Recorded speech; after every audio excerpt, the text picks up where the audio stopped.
नमस्कार साथियों, आज हम पढ़ेंगे केंद्रीय प्रवृत्ति का माप मध्यका के बारे में। मध्यका इंग्लिश में बोलेंगे मीडियन। किसी समंग श्रेणी को आरोही या अवरोही क्रम में व्यवस्थित करने पर श्रेणी के मध्य में जो मूल्य आता है वही मध्यका कहलाता है। एक बार फिर से कहेंगे किसी समंग श्रेणी को आरोही या अवरोही क्रम में व्यवस्थित करने पर श्रेणी के मध्य में जो मूल्य आता है वही मध्यका कहलाता है। जो भी श्रेणी के मध्य में आता है वो मध्यका कहलाता है। व्यक्तिगत श्रेणी, सबसे पहले हम बात करेंगे सूत्र की। सूत्र होता है n+1/2 वे पद का मूल्य। अब सबसे पहले बात करेंगे हम व्यक्तिगत श्रेणी की। निम्न संख्याओं का मध्य का मूल्य निर्धारित कीजिए। 25, 15, 23, 40, 27, 25, 23, 25, 20। सबसे पहले हम इनको आरोही क्रम में जमाएंगे। 15, 20, 23, 23, 25, 25, 25, 27, 40। n फिर सूत्र लगाएंगे n+1/2 वे पद का मूल्य। 9 + 1/2 = 5वें पद का मूल्य। 5वें पद का मूल्य क्या आता है अपने पास, देखते हैं। 5वें पद का मूल्य है अपने पास 25। तो अपना उत्तर m = 25 हो गया।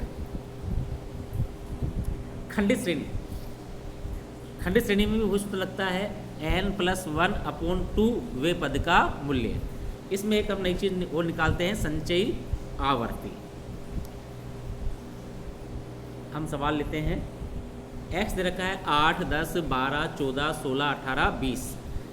f दे रखी है 3, 7, 12, 28, 10, 9, 6। संचयी आवर्ती है CF 3 का 3, 3 में 7 जोड़ा 10, 10 में 12 जोड़ा 22, 22 में 28, 50, 50 में 10 जोड़ा 60, 60 में 9 जोड़ा 69, 69 में 6 जोड़ा 75। n टोटल कितना है 75। n+1/2 वे पद का मूल्य। सूत्र लगाएंगे 75 + 1/2 वे पद का मूल्य। कितना मान आया 38वें पद का मूल्य। अब हम ये देखेंगे कि 38 कौन सी संचयी आवर्ती में शामिल होती है। ये 50 में शामिल होती है। तो 50 के संगत x का मान क्या दे रखा है अपने पास में 14। तो अपना मध्यका का मान कितना होगा 14। अब अपने पास बात करते हैं सतत श्रेणी। सतत श्रेणी में n/2 वे पद का मूल्य मध्य का होता है, न कि n+1/2 वे पद का। एक बार दोबारा कहेंगे, सतत श्रेणी में n/2 वे पद का मूल्य मध्य का होता है, न कि n+1/2 वे पद का। इसके दो मुख्य कारण निम्न है। एक, मध्यका का मूल्य एक समान होना चाहिए चाहे उसका निर्धारण आरोही या अवरोही वर्गों में हो।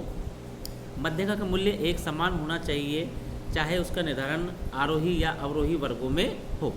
दूसरा, संचयी आवर्ती वक्र खींचकर मध्यका का मूल्य निर्धारित करने में भी n/2 का प्रयोग ही उचित होता है, क्योंकि वक्र का केंद्र बिंदु n/2 पर ही होता है जो उसे 2 बराबर भागों में बांटता है।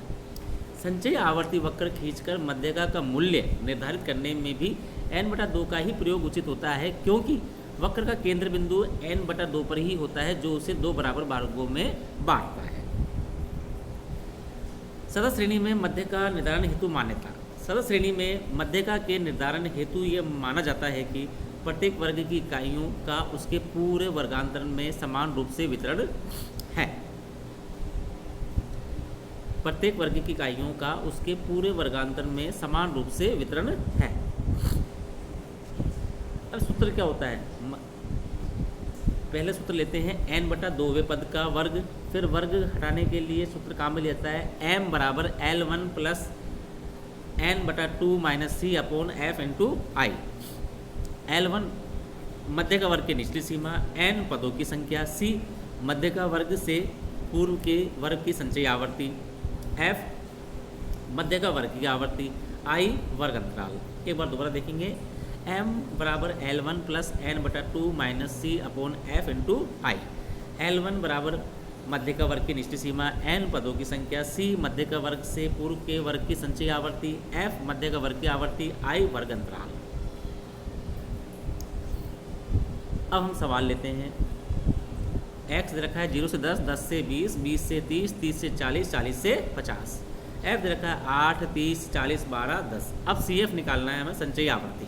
8 का 8, 8 और 30 38, 38 और 40 78, 78 और 12 90, 90 और 10 100, n बराबर 100।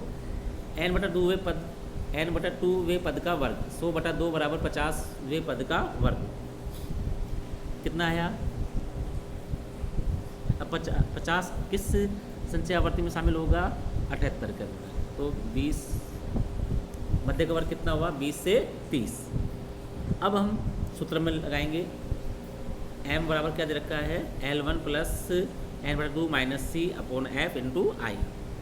अपने पास में L1 20 है, n बटा 2 50 है, माइनस सी 38 है, इंटू आई 10 है, अपॉन एफ 40 है। हमें मूल्य प्राप्त होगा कितना? 23। मध्य का मान क्या आया? 23। धन्यवाद साथियों।